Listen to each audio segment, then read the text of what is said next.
तो गढ़वाल के क्षेत्र में पलायन बहुत हो रहा है। हर इंसान चाहता है कि सारी सुविधाएं यहाँ हो। अगर यहाँ सुविधाएं नहीं है, इस क्षेत्र में सुविधाएं नहीं है, तो पलायन लाजमी है।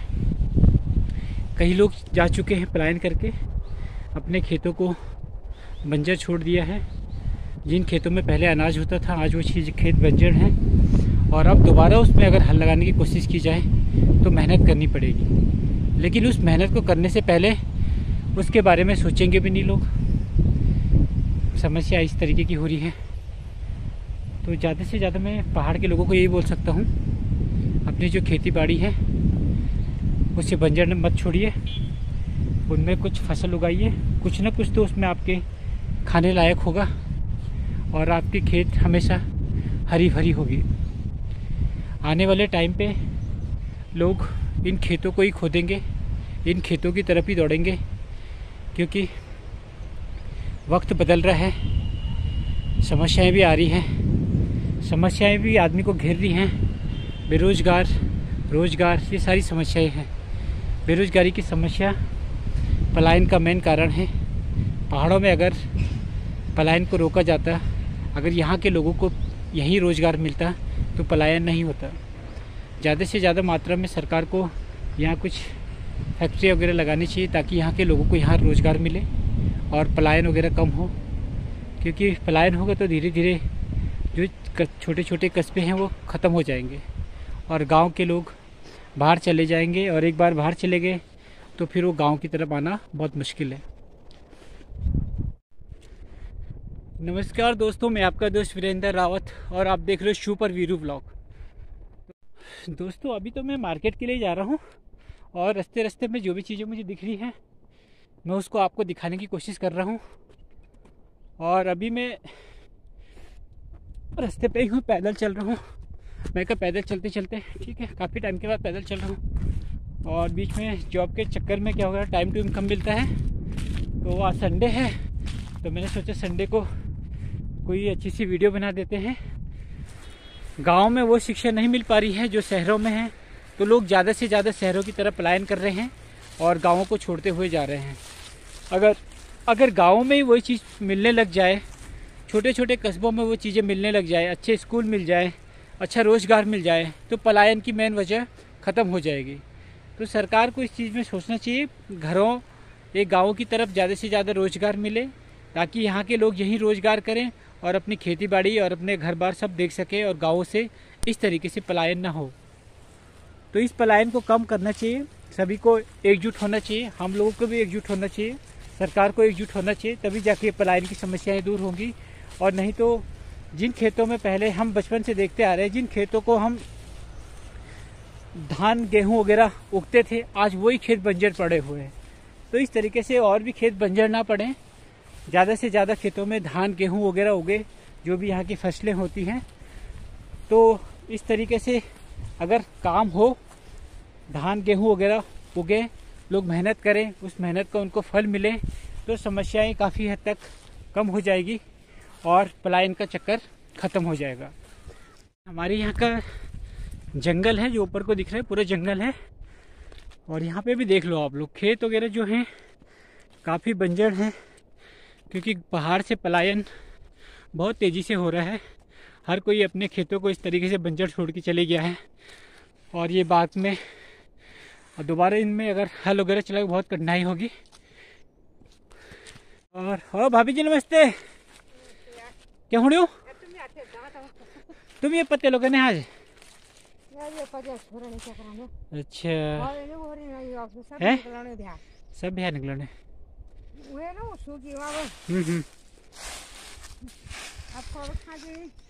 पत्ते लो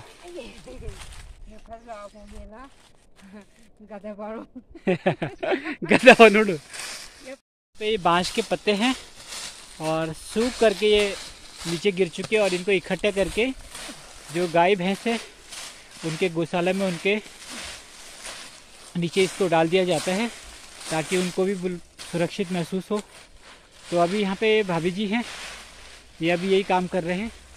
तो हाँ, ये साड़ी धोती सिल के और आराम से इसके अंदर ये पत्ते वो पत्ते भरे जाने में तो काफ़ी ये सूखे बाँस के पत्ते हैं, इनको इकट्ठे कर रखा है। इसके बाद इसमें बैग में डाल रहे हैं और इसके बाद लेके जाएंगे। इसके बाद लेके जाएंगे। हाँ। फिर गोबर बनाएंगे खेतों में, खाद होंगे, खेतों में डालेंगे, खाद होंगे, अनाज होंगे, फसल होंगे, है ना। बाकी हाँ, ताकि बाद में है फिर ये सवेरे उठो पतले के लिए आओ, पत्ते के लिए आओ, बाकी क्या है वही कि डेली काम, यही काम है, काम ही काम है। अच्छा, आजकल यही काम है, उठो और पतले ले जाओ। अच्छा, और कुछ नहीं है। यानी कि पत्तों का पूरी तरीके से इस्तेमाल किया जाता है पहाड़ों में।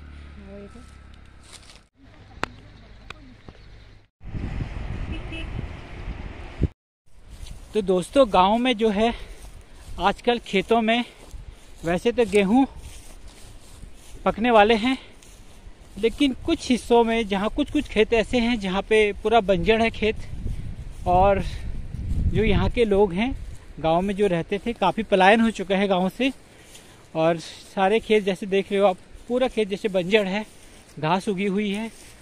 और जबकि इस खेत में पहले धान वगैरह, गेहूं वगैरह सारी चीज़ें होती थी, लेकिन आज के टाइम पे ये पूरी तरीके से बंजर है।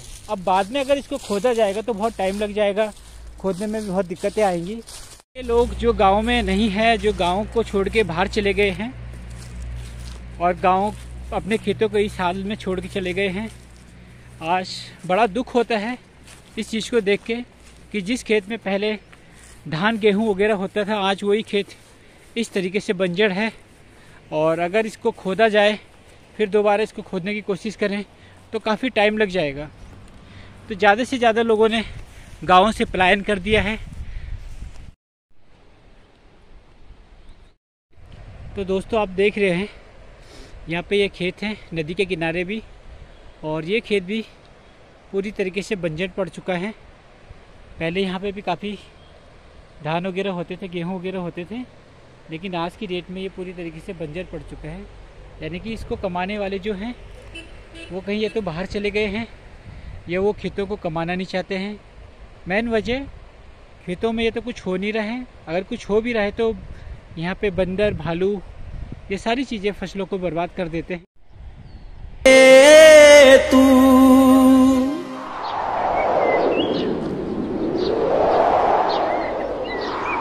ग्वाया लागनी जय डांडियली जय चौक जो बाटो आणू जानू रे तू, सभी दोस्तों से जो बाटो आणू जानू रे तू। ज़्यादा से ज़्यादा अपने मातृभूमि में रहने की कोशिश करें और अपनी मातृभूमि को जितना हो सके बचाने की कोशिश करें, क्योंकि आज के टाइम पे लोग अपनी अपनी मातृभूमि को छोड़ के ज़्यादातर निकल चुके हैं। गाँव से तो ज़्यादा से ज़्यादा लोग पलायन कर चुके हैं शहरों की तरफ, और गांव के लोग अपनी खेती बाड़ी सब चीज़ों को छोड़ के शहरों में चले गए।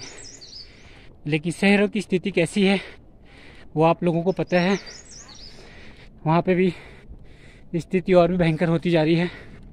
आबादी बढ़ रही है, 4-4, 5-5, 6-6 हज़ार में छोटे छोटे रूम मिल रहे हैं किराए पे, और सैलरी लोगों की कुछ भी नहीं है। तो दोस्तों, मैं आपको हर वो चीज़ दिखाने की कोशिश कर रहा हूँ जिसकी वजह से लोग पलायन कर चुके हैं गाँवों से।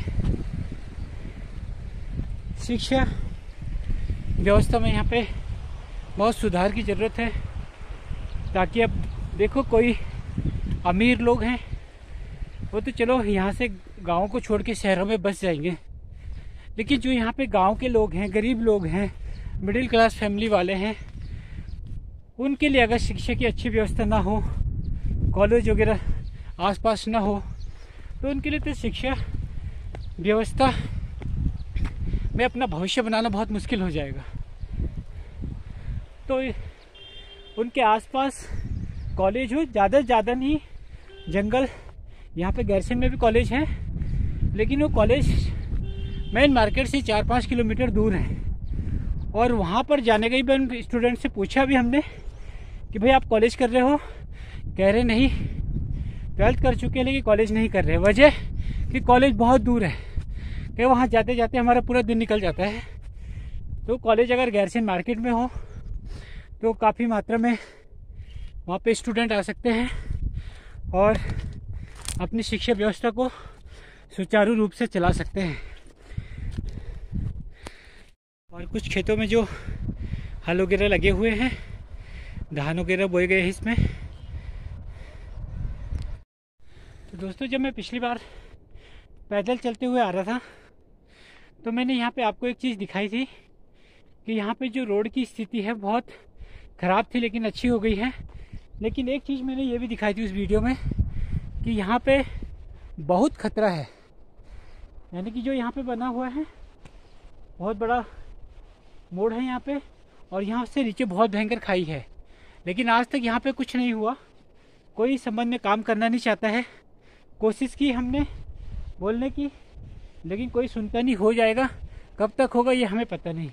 तो इस खतरे को कम करना चाहिए ताकि ज़्यादा से ज़्यादा यात्रियों की जान सुरक्षित हो सके, क्योंकि खतरा किसी भी पल हो सकता है। वहाँ पे ऐसी जगह है, बहुत भयानक जगह बनी हुई है वहाँ पे। तो अगर आपको वीडियो अच्छी लग रही हो तो प्लीज़ लाइक कीजिएगा, शेयर कीजिएगा ज़्यादा से ज़्यादा लोगों को, और सब्सक्राइब ज़रूर कीजिएगा अगर आपने अभी तक नहीं किया है तो। मैं ऐसे भी गढ़वाल से संबंधित जुड़ी समस्याएं, जो समस्याएं हैं गढ़वाल में, उन चीज़ों को आपको दिखाने की कोशिश करता हूँ। गढ़वाल का वातावरण दिखाने की कोशिश करता हूँ, गढ़वाल की शिक्षा व्यवस्था दिखाने की कोशिश करेंगे। लेकिन गढ़वाल में शिक्षा व्यवस्था जल्द अच्छी से अच्छी हो, गढ़वाल के सभी लोग शिक्षित हों, पढ़े लिखे हों, और उनको कॉलेज की समस्या ना हो। तो कॉलेज आसपास ज़रूर होना चाहिए, क्योंकि यहाँ पे काफ़ी दूर, गैरसैंण में काफ़ी दूर कॉलेज है और वहाँ पे बच्चों को जाने में बहुत दिक्कत हो रही है, क्योंकि ऊपर जंगल है और वहाँ खतरा भी है। तो मार्केट की तरफ अगर कॉलेज हो जाए तो अच्छा रहेगा और ज़्यादा से ज़्यादा बच्चे अपनी शिक्षा व्यवस्था को पूरा कर सकेंगे। बहुत पसीना निकल गया है चलते चलते, गर्मी का टाइम है, बहुत गर्म होने लग गया है। मैं सोचे पैदल चलता हूँ, पैदल चलते चलते स्वास्थ्य ठीक रहता है। मैं ज़्यादा से ज़्यादा कोशिश करता हूँ पैदल चलने की, लेकिन अभी टाइम दिन का 1 बज गया और धूप बहुत तेज़ है। मैं क्या थोड़ी देर यहाँ पे बैठ जाता हूँ। और अभी आपने देखी दोस्तों किस तरीके से मैं रास्ते से आ रहा था, और कहीं पे मुझे कोई बंजर खेत दिखे, पलायन की मेन वजह थी। और भी दिखाऊंगा मैं, अभी बहुत सी चीज़ें दिखाऊंगा आपको। तो दोस्तों, मेरा आप लोगों से यही निवेदन है, अगर आप गांव में रहते हो तो गांव में अगर रोज़गार मिल जाए तो अच्छा है। स्वरोजगार की कोशिश कीजिएगा, क्योंकि आने वाले टाइम पे स्वरोजगारी सबसे मेन रोज़गार होगा। क्योंकि सरकारी नौकरियों के चक्कर में 5-5 साल में पोस्टें निकल रही हैं, पूरे साल भर मेहनत कर रहे हैं बच्चे, दिन रात एक कर रहे हैं, लेकिन लास्ट में क्या हो रहा है, वो पेपर भी आउट हो जा रहा है। तो इससे भी बहुत दिक्कतें हो रही हैं, उनके मनोबल पे असर हो रहा है। तो बच्चों का मनोबल ना टूटे, उनका हौसला बने रहे। तो टाइम पे पेपर भी अगर होता रहे तो सभी अपनी तैयारी में लगे रहेंगे, कोशिश करेंगे गवर्नमेंट जॉब की। गवर्नमेंट जॉब नहीं हो तो स्वरोजगार की कोशिश करेंगे। लेकिन इन चीज़ों के लिए उन्हें प्रोत्साहित करना चाहिए, उनको लोन वगैरह की व्यवस्था होनी चाहिए, ज़्यादा से ज़्यादा मात्रा में उनको लोन मिले ताकि वो अपना बिजनेस स्टार्ट कर सके। तो इस बारे में सबको सोचना चाहिए और आने वाली समस्याओं से भी निपटना चाहिए।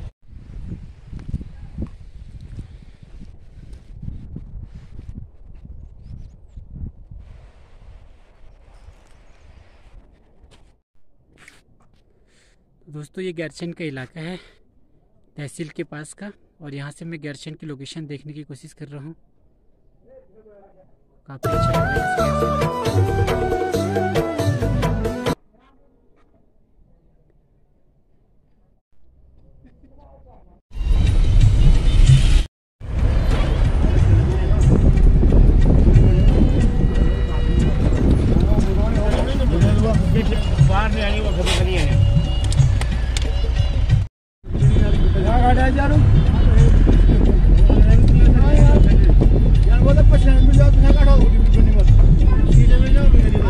भैया हमें पहले नहीं देखा दुनिया गाड़ी